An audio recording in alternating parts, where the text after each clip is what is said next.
Madison, you won't believe this. There are unfamiliar men and women living in your supposedly vacant house. Please call the police immediately and come to the property right now. Hearing the trembling voice of my lawyer, Michael Turner, echoing in my ear, I instinctively slammed on the brakes. The tires screeched, violently kicking up gravel along the steep mountain road in North Carolina. My heart pounded fiercely in my ears, and I felt my fingers gripping the steering wheel turn white with tension. The property in question was a beautiful A-frame house standing deep in the mountains near Asheville. I had inherited it from my beloved grandmother, Eleanor. For a final inspection before putting it up for sale, I had sent my trusted lawyer, Michael, ahead of me. But what came back was a report so far removed from reality that it was almost absurd. Illegal occupation. Strangers are living there? What do you mean, Michael? The house should have been locked. The locks have been replaced with a new deadbolt. When I tried to open the door with the spare key, an unfamiliar man came out and yelled at me, saying, "Don't come in here without permission. This is trespassing." They were drinking wine on the living room sofa, watching television, and completely treating the place as their own home. This is not a normal situation at all. Fear and confusion were unmistakably present in Michael's voice. With trembling hands, I ended the call and immediately dialed 911. "This is an emergency. There are suspicious individuals illegally occupying my property on the outskirts of Asheville. Please dispatch officers immediately. I am heading to the scene right now. Time is critical." While explaining the situation to the operator, I pressed the accelerator all the way to the floor. The moment I arrived and opened the door, an unbelievable scene jumped into view. There stood my lawyer, Michael, clutching documents with a confused expression, two police officers crossing their arms and blocking the way with an intimidating presence, and unbelievably, my younger sister Jasmine and her husband Ryan standing there as if they were the rightful owners of the house. The instant Jasmine saw my face, instead of apologizing, she deliberately let out an exaggerated sigh. "Seriously, calling the police over something like this is way too much, don't you think? We were finally relaxing together as a couple and you completely ruined the mood. Can't you respect your own sister's privacy?" Jasmine spoke irritably as she casually swirled the crystal glass in her hand. It was an antique piece, one of only a few sets in the world that my grandfather had given to my grandmother. "You're the one being ridiculous, Jasmine. What on earth are you thinking? This is my property. Changing the locks and moving in without permission is blatant illegal occupation." My shout was cut off by a snort of laughter from Ryan, who was standing beside her. "Illegal occupation? Don't say things that sound so bad. We're just making effective use of family assets as relatives. You've got a perfectly nice house, right? You own 5 properties and this one was sitting empty. If that's the case, it's only natural for you to let your sister and her husband who can't afford rent stay here for free. Hoarding everything for yourself isn't right, Madison." "Lending it to you? I never said anything like that. What happened to your rental apartment?" "Oh, that place? We canceled the lease last month. This place is free and the air is great.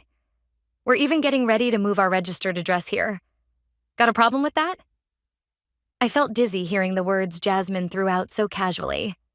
They had selfishly cut off their own escape route and barged into my property without permission, fully intending to settle here permanently. One of the police officers carefully scanned the interior with sharp eyes and then addressed me. "Ma'am, you did not give them permission to live here, is that correct?" "Of course not. And please look at this living room." Beyond the wide-open front door, a grotesque scene spread out before us. The once elegant living room was lined with crude steel racks, and dozens of laptops along with spiderweb-like communication cables filled the entire space. Thick soundproofing sheets were roughly taped over the windows with duct tape, making the place look exactly like a criminal operation base. "Jasmine, what on earth is all this equipment?" "It's just work. People who can't make money through lucky investments like you have to work desperately to survive." "That's enough. Pack up that filthy junk right now and get out." My furious shout echoed through the living room, but Jasmine only snorted and leaned back deeply into the sofa. Her attitude showed complete contempt for the law and for justice itself. "No way. This is our office. Or should I sue you for trespassing instead?" We have the right to live here. We've already moved all our belongings in, and the fact that we've been living here since yesterday can't be erased. If you cross this line even one step, I'll call a lawyer for human rights violations. However, Jasmine was making a fatal misunderstanding. This was North Carolina. When the rightful owner is present, the lawyer holds documents proving ownership, and there is clear evidence that the property is being unlawfully used as a business base and damaged. The police response is merciless. This is your final warning. The veteran officer declared in a low but inescapable voice. The property owner is demanding you to leave immediately. Since you cannot present a legitimate lease agreement, this constitutes first-degree criminal trespassing. Stand up right now. Don't screw with me. Ryan flew into a rage and shoved the officer who stepped forward hard in the chest with both hands. In that instant, the air in the room froze completely. You are under arrest for obstruction of official duties and assaulting a police officer. Do not resist. The officers subdued Ryan in an instant and slammed him to the floor. The cold, metallic click of handcuffs echoed through the quiet mountain valley. Let me go. This is an illegal arrest. Police brutality. Jasmine, help me.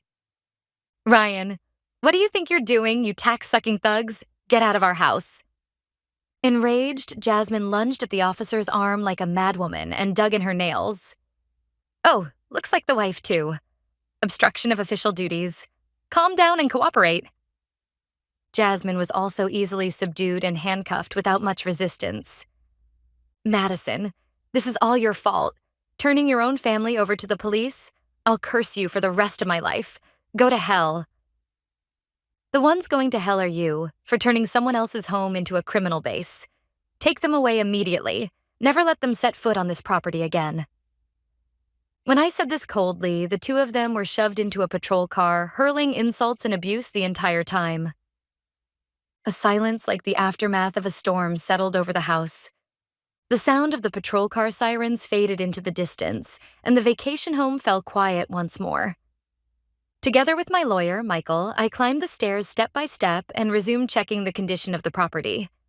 The living room on the first floor was in a state so terrible I wanted to look away. Soundproofing sheets had been slapped onto the walls, and holes had been drilled into the floor without permission to run wiring. This is terrible. The second floor is probably the same. This will seriously affect the appraisal value. As I listened to Michael's words, I suddenly remembered the strange thing my late grandmother Eleanor had said to me before she died. Just before her death, she had gripped my hand tightly in her hospital bed and whispered this. Madison, if a storm comes and you lose sight of everything around you, look for that secret place where we used to play long ago. There's a light hidden there to protect you. It's a place Jasmine will never find. At the time, I had thought it was just delirium from illness, but now in the midst of this abnormal situation, her words flashed vividly through my mind, sending a jolt down my spine. Michael, let's go to the attic. I have a feeling something is hidden there. The attic? Even though the first floor was packed with electronic equipment, there wasn't a single wire up there. It was the dustiest place, and it didn't look like your sister ever went near it. That's exactly why. We passed through the second-floor bedroom and headed further up to a small ladder-like staircase. In stark contrast to the living room downstairs, layers of thick dust had piled up there. Coughing, I pushed open the heavy door and turned on my flashlight. An old blanket, a broken wooden rocking horse, and in the corner of the room, a section of drywall that was unnaturally newer and a different color. I hooked my fingers into the gap in that wall and put my weight into it. The plywood peeled away with a cracking sound, and hidden behind insulation was a heavy, matte black digital safe. This is it. Grandma really did hide something here. Impressive find, but we don't know the password. Leave it to me. I placed my fingers on the cold keypad of the safe. The password is a number only Grandma and I know. No matter how much Jasmine thinks about it, she'll never figure it out.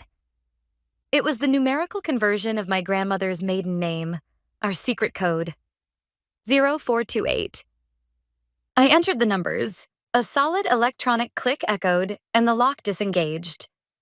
Slowly lifting the lid, I found a massive stack of neatly filed documents sleeping inside. I took the top file and shone my light on it, and in that instant, my throat froze with fear. These are client lists for senior investment funds. And look at these bank transaction records. Michael took the documents, adjusted his glasses, and stared at them intently. Madison, this is serious. Every fraudulent account listed here and every suspicious transfer destination is registered under your name with your social security number, former address, and even a meticulously forged version of your signature. I felt all the blood drain from my face. The files contained a complete record of the organized fraud Jasmine and Ryan had carried out, accompanied by notes that read like the screams of their victims. A total of $800,000 stolen from elderly people. All of it had been routed through accounts opened in my name, cleverly disguised to make it look as though I were the mastermind. Then we found the decisive piece of evidence, a handwritten note from Jasmine. Madison has plenty of assets, so a little illegal money transfer will blend right in. Even if the tax authorities come, we can insist that she is the ringleader operating out of this house. If we testify that we were just caretakers, we'll be set for life. Let the rich fulfill their obligations. I felt nauseous. My own sister wasn't trying to protect me. She was planning to use me as a shield for her crimes and send me to prison. And at the very bottom of the stack of documents, there was my grandmother's real will. To my beloved Madison, I realized that Jasmine and the others had stolen my client lists and were planning something terrible using your name. I gathered the evidence in this safe, but my time is nearly over. I will leave not a single cent to Jasmine. I entrust all my assets to you. Please reveal the truth. Never forgive the monsters who wear the skin of family. Until the very moment of her death, my grandmother had been gathering evidence in this dusty attic to protect me. Thank you, Grandma. Michael, before we contact the federal investigators, there's one thing I want you to help me with. We're going to plan how to completely erase them from society. The next morning, I was sitting across from an old friend, Daniel Morales, a special investigator with the IRS, at a quiet cafe in downtown Asheville. He was the government's most relentless bloodhound, a man who had exposed countless complex financial crimes. This is far more vicious than I imagined, Madison. Exploitation of the elderly, organized wire fraud, and aggravated identity theft against you.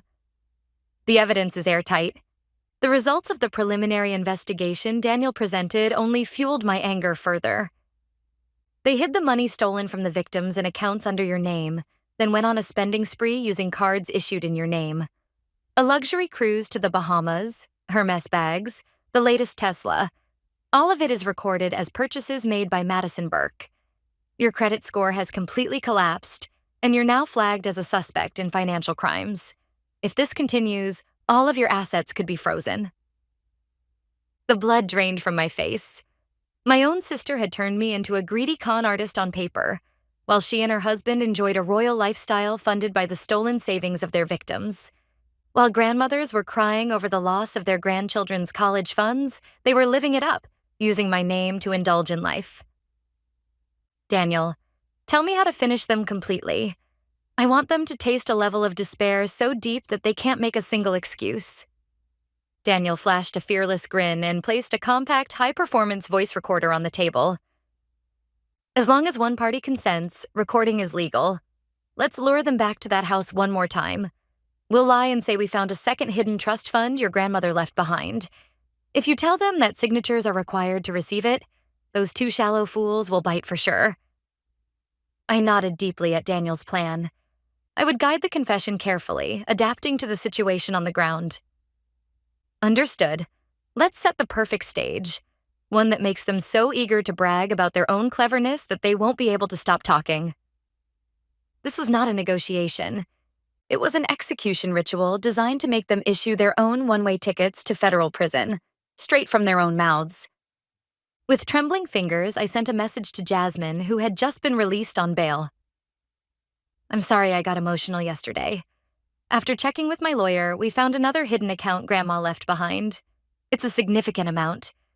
You have a right to receive part of it too, so let's talk again tomorrow at the house. I've invited Mom as well. The next afternoon, the air around the Asheville vacation home was cold and eerily still. I spread out the convincing fake trust documents that Daniel and Michael had prepared on the living room table and quietly waited for the moment to arrive. Soon, the crude roar of an engine crunching gravel echoed outside, and a rental car pulled up. Jasmine and Ryan stepped out, completely different from when they had been arrested just days earlier, wearing designer sunglasses and walking into the house with the swagger of victors. Madison, it looks like you finally understand. Turning your own family over to the police? You were clearly out of your mind. But a hidden account Grandma left behind? That changes everything. If you'd said that from the start, Ryan wouldn't have gotten so angry. Jasmine declared that triumphantly the moment she entered the living room. Behind her, our mother followed, her expression strangely buoyant. Sit down, we'll talk after that. Suppressing my emotions, I pointed to the fake documents. To receive this fund, you have to clear an IRS investigation. Because you used my name without permission, there are now suspicions of money laundering. If things stay like this, not only this inheritance, but all of my assets could be seized. Jasmine's face turned deathly pale in an instant. Seized? The money we're finally about to get? I won't allow that. Exactly. That's why I'll file a false amended return, claiming it was a business I had been managing under the table. That way, the money can be processed as legitimate income. To avoid seizure, I need every detail. When the money was moved, from whom, how, and how much. I need everything so the paperwork is perfect. Our mother leaned forward as well, drawn in by the promise of an inheritance. That's right, Jasmine. Madison is saying she'll take the fall, so tell her everything. This is the surest way for all of us to end up happy. By then, Jasmine had completely forgotten how to doubt. Blinded by the enormous inheritance dangling right in front of her like a carrot, she had lost all caution. Fine, I'll be honest. We actually started opening accounts in your name 2 years ago. Jasmine began speaking enthusiastically. The hidden recording device had begun capturing every word of her downfall without fail. Old people are shockingly defenseless once they trust someone. Jasmine spoke in the tone of a successful entrepreneur. Inside my pocket, the voice recorder continued to pick up every ugly word she uttered without missing a single one. The method was simple. From Grandma's old client list, we filtered out wealthy people who lived alone and whose judgment had dulled. Then we contacted them under a very convincing name, Madison Burke Real Estate Investment Advisory. Your name is well known in the industry, and more importantly, it's clean, so no one ever questioned it. Ryan proudly added from the side. The drop accounts we opened using your social security number turned out to be the perfect laundering machine. The money wired in by the victims went through there first, then was sent off to overseas Bitcoin accounts. Even if the police caught a cent, the account holder was you. It would only look like a rich sister pinning the crime on her poor sister. A perfect plan, right? The two of them burst out laughing. But collecting as much as $800,000 must have been hard, right? When I prompted her, Jasmine snorted smugly. Hard? Not at all. Mrs. Collins said it was her grandchild's college fund, but when we proposed a guaranteed investment, she cried with joy and signed immediately. Those stupid old people had no idea their money was turning into our Bahamas trips, the latest Tesla, and Hermes bags. In the end, money shouldn't be used by the people who have it, but by the people who are smart. Ryan leaned forward as well, accelerating the confession. Using your house as our office saved us rent, and using your credit let us handle big transactions. Your name was the perfect camouflage. About this trust fund, too, if you sign as the mastermind, I think we can kick back about 10% to you. A family discount. 10%? You framed me and made $800,000 and I only get 10%? Don't be greedy. You already have more than enough, right? This is wealth redistribution. Their confession could not have been more perfect. Motive, methods, victim details, and a clear admission that they had deliberately framed me. I slowly stood up, removed my sunglasses, and fixed the two of them with a cold stare. Thank you. I wanted to hear those words directly from your own mouths. Now it's all over. Huh?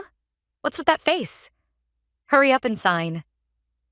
I took out my phone and said briefly, You heard everything. Come in. The moment my short signal echoed through the living room, the front door of the vacation house was kicked in with a thunderous crash. FBI, nobody move. Hands up. Amid furious shouts, several men and women in tactical vests stormed inside. On their backs were large letters reading FBI and IRSCI. Leading them was Daniel Morales, the very man who had been sitting across from me at the cafe just moments earlier. He thrust forward his badge and fixed a cold stare on the frozen Jasmine and Ryan. "What is this?" "Madison, what does this mean?" Jasmine screamed as she nearly fell out of her chair. Ryan dropped the whiskey glass he was holding, and the amber liquid spread across the carpet. "I told you not to move. Every word of your confession has been recorded in real time under federal investigation." Daniel spoke calmly and pointed to the small receiver placed on the table. What had been hidden against my chest was not just a recorder, but a live transmitter sending audio directly to the patrol cars where the agents were waiting. "No way, you were recording us? That's dirty. Trapping your own family like this, how low can you go?" Jasmine's face flushed bright red as she lunged at me, but a female agent instantly twisted her arm behind her back and slammed her face onto the table. "Jasmine Burke and Ryan Burke, you are under arrest for violations of the Elder Abuse Prevention Act, wire fraud, and aggravated identity theft. You have the right to remain silent, but your confessions just made will be entered as evidence in court." In that moment, the living room turned into a hellish scene of chaos and screaming. "Wait, I had nothing to do with this. Chase planned everything." "Don't lie, Jasmine. You're the one who brought the client list." Just moments ago, they had been posing as invincible business partners, but the instant the handcuffs clicked shut, they began desperately hurling blame at each other. The sight was pitiful and almost laughable. Our mother had collapsed into a corner of the room, sitting as if her legs had given out. "Agent Daniel, please wait. This is a family matter. There's been some kind of mistake. Madison, stop this. You'll stain the Burke family name." I returned my mother's trembling plea with a cold stare. "Mom, it's too late. They bragged with their own mouths about stealing grandchildren's college funds from elderly people and trying to pin the crime on me. The reputation you wanted to protect was dragged into the mud by their own hands." Screaming and sobbing, Jasmine was dragged toward the front door. I watched silently as the flashing lights of the patrol cars swallowed them whole. Several months after the arrest, the trial was held at the federal courthouse in Asheville. Jasmine and Ryan, sitting in the defendant's seats, bore not a trace of their former arrogance. Their skin was roughened by detention, and they were dressed in cheap, ill-fitting courtroom suits. Until the very end, they clung to the pathetic claim that it was merely borrowing within the family. But the decisive confession recording submitted by the federal prosecutor shattered everything. The judge delivered the verdict in a cold, merciless voice. "Defendant Jasmine Burke, you are found to be the principal offender in violations of the Elder Abuse Prevention Act, wire fraud, and aggravated identity theft, crimes of an extremely malicious nature. Accordingly, you are hereby sentenced to 5 years in federal prison. As for the accomplice, Ryan Burke, you are sentenced to 12 months of probation. In addition, full restitution to the victims is hereby ordered." 5 years? This is a lie. We only moved $800,000. There's no way I should go to prison. Jasmine screamed in the courtroom, but reality showed no mercy. Furthermore, their assets were liquidated by the United States Marshals Service. Every sandcastle they had built with stolen money was exposed to the light of day and collapsed. The latest Tesla bought with loans taken out in my name, the Hermes bags that had filled their closet, and Rolex watches worth thousands of dollars were seized one after another and sent to auction. "Madison, please, don't sell that watch. Do you know how hard I worked to get it?" In the detention center visiting room, Jasmine clung to me as she begged, and I answered her coldly. "You didn't work for it. You just stole the wealth that women like Sophia Collins protected their entire lives. Everything is going back where it belongs. Don't cling to it for even a millimeter. Your so-called success was a fake, built on other people's misery. The funds generated from the seized assets were distributed under federal supervision to 6 victims. Out of the total damages of $800,000, approximately 30% was returned to them. Sometime later, I visited the home of one of the victims, Mrs. Sophia Collins. "Madison, thank you so much. My grandson's college fund came back. I had already given up, but now I can let him chase his dreams again. As I felt the warmth of her hands gripping mine through her tears, I knew it with certainty. Uncovering the truth in that house that day was the most valuable action I had ever taken in my life. Madison, wait! Don't go! The one who chased after me as I stepped out through the heavy courthouse doors was my mother. Her face was crumpled with tears, and there was no trace left of the dignified figure she had been just months before. But what spilled from her mouth was not an apology to me, but a shockingly selfish accusation. If you had changed your testimony and agreed to a settlement, Jasmine's life could have been saved. Don't you have any mercy at all? Do you really think you can be happy after throwing your own family into hell? I stopped walking and slowly turned around. Mom, let me ask you just one thing. Did you truly not doubt for even a single second, until Jasmine was arrested, that she had stolen my identity and scammed elderly people? When you saw that flashy lifestyle, didn't you think anything was strange? At my question, my mother twisted her face and screamed as if spitting the words out. Of course I didn't doubt it. I just assumed that you, being successful, were helping your sister out. I thought that was family supporting family. And yet, without even talking to me, you suddenly sold Jasmine out to complete strangers like the FBI and the police. If you had consulted me, we could have settled this quietly within the family. Instead, you dragged it out into the open and trampled our family's pride with your own hands. The moment I heard those words, something inside me collapsed with a sound, and then vanished completely. To my mother, my sister and I had never really mattered. The only thing she could not forgive was losing the chance to cover up the family's shame and having it exposed to the world. Pride? What pride is there in a family that steals money from the elderly and frames their own daughter? Mom, the family you're talking about tried to destroy me. The only people who protected me were my friends. Daniel, who isn't even related by blood, and Michael, my colleague.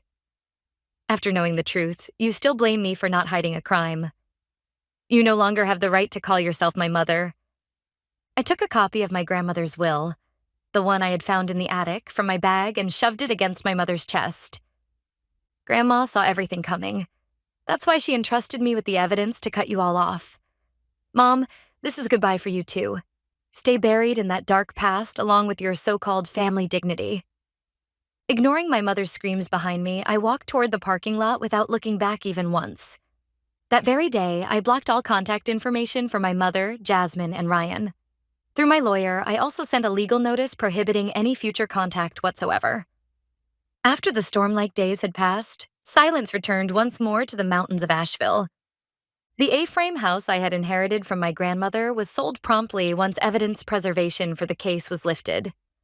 Ironically, the attic, the one Jasmine and the others had called filthy and never went near, remained the only part of the house that was still untouched and beautiful. A young couple who came to view the property instantly fell in love with the hidden room in the attic, calling it perfect for a secret study, and the deal closed at the full asking price. The proceeds from the sale were deposited into my account. They were funds for my future, money my grandmother had protected with her life. Using that money, I bought a small house in a quiet place far from the bustle of Charlotte, a new base for my life. There was no family left who would sacrifice me for their own sake. Several years after the incident, I heard rumors about how they were doing. Jasmine is currently inside the gray walls of a federal prison. The woman who once clutched her mess bags and drank fine wine is nowhere to be found anymore. Now she spends her days in a sterile orange jumpsuit, eating meals from a cold plastic tray. Inside prison, a former elite con artist title means absolutely nothing, and she now spends her days scrubbing floors while trembling in fear of inmates far stronger than she is. Her husband Ryan's fate is even more miserable. Placed on probation, his criminal record has prevented him from finding any decent work, and he now drifts from one day labor construction site to another at the very bottom of society. He never had any real loyalty to Jasmine to begin with, and the moment her incarceration was decided, he coldly turned on her and filed for divorce. But now penniless, he can barely scrape together enough money to pay the rent on a rundown apartment. And then there is my mother. The family reputation she valued above all else was dragged through the mud, and the rumors spread quickly. One by one, her friends drifted away, and now she lives completely alone, whittling down the small amount of savings that escaped seizure, spending her days in a dark room with the windows shut tight, cursing my name, or so I've heard. As for me, the restoration of my credit history has been progressing smoothly. My name as a real estate investor has once again established itself as that of a trustworthy business partner. I quietly speak in my heart to the smiling photograph of my grandmother displayed above the fireplace in my new home. Grandma, thank you. What you wanted to protect, I've truly inherited it now.